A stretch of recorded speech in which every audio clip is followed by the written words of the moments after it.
से सांसद राजकुमार रोत ने मध्य प्रदेश पहुंचकर मामा बालेश्वर के समाधि स्थल पर उनकी 26वीं पुण्यतिथि के अवसर पर उन्हें श्रद्धांजलि अर्पित की, जिसकी कुछ तस्वीरें उन्होंने अपने सोशल मीडिया अकाउंट पर शेयर करते हुए राजकुमार रोत ने लिखा है कि मामा जी ने भील प्रदेश टेरिटरी यानी कि राजस्थान और मध्य प्रदेश के आदिवासी बाहुल्य क्षेत्र में शिक्षा, अंधविश्वास, शोषण और अत्याचार के खिलाफ संघर्ष करते हुए शिक्षा की अलख जगाने का काम किया था।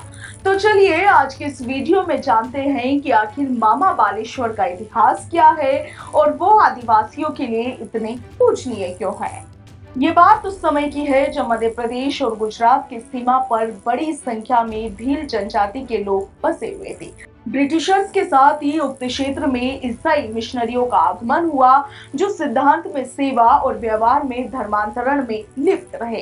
इन मिशनरियों ने परोक्ष रूप से भील संस्कृति को नष्ट करने और सनातन धर्म की मूल शाखा से काटने के अनेकों प्रयास किए। जब देश में क्रांतिकारियों द्वारा स्वाधीनता संग्राम चलाया जा रहा था, तब युवा मामा बालेश्वर के सामने दो विकल्प थे। एक तो कि वो भी प्रत्यक्ष रूप से अंग्रेजों के विरुद्ध आंदोलन करते, या फिर दूसरा षड्यंत्रों के अंतर्गत धर्मांतरित किए जा रहे जनजातीय समुदाय के स्वयं का जागरण और संरक्षण करें। मामा बालेश्वर ने मिशनरियों के षड्यंत्रों के प्रति सजग होकर और जनजातीय समुदाय के प्रति संवेदनशीलता के चलते 1937 में झाबुआ जिले में बामनिया आश्रम की नींव रखी और इसके साथ ही दूसरा मार्ग स्वीकार किया।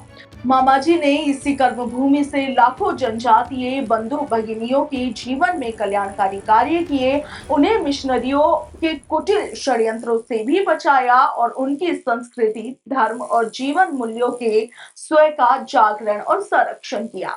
हालांकि मामा जी का जन्म उत्तर प्रदेश में हुआ था, परंतु जनजातीय समाज के प्रति संवेदनशीलता और सेवा कार्य में रुचि होने के चलते नियति उन्हें मध्य प्रदेश ले आई और फिर जीवन भर से वे भीलों के बीच काम करते रहे।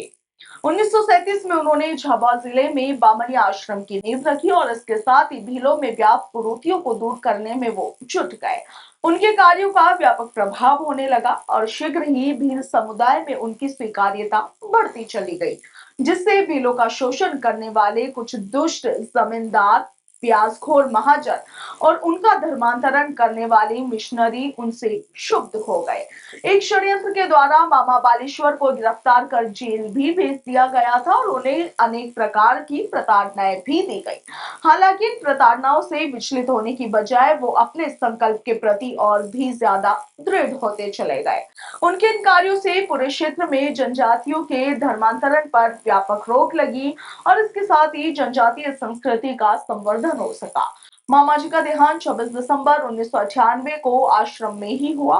मामा जी के देहांत के बाद आश्रम में ही उनकी समाधि बनाकर प्रतिमा भी स्थापित की गई। मध्य प्रदेश, राजस्थान, गुजरात और महाराष्ट्र के जनजाति बंधु के घरों में आज भी मामा जी की तस्वीर है और वे उन्हें भगवान के रूप में पूजते हैं। हर नया कार्य करने से पहले मामा जी की समाधि स्थल पर नारियल फोड़कर अपने कार्य की शुरुआत करते हैं। जनजाति बंधु नया अनाज पकने के बाद अन्न ग्रहण करने से पहले मामा जी की समाधि स्थल पर उसे चढ़ाते हैं, फिर नया अनाज खुद ग्रहण करते हैं। भीलों के घरों में आज भी मामा जी की तस्वीरें हैं, वे उन्हें अपना आदर्श मानते हैं। राजस्थान में आज भी मामा जी के नाम से विद्यालय और महाविद्यालय है। Bureau report, Punjab Kesari, Rajasthan.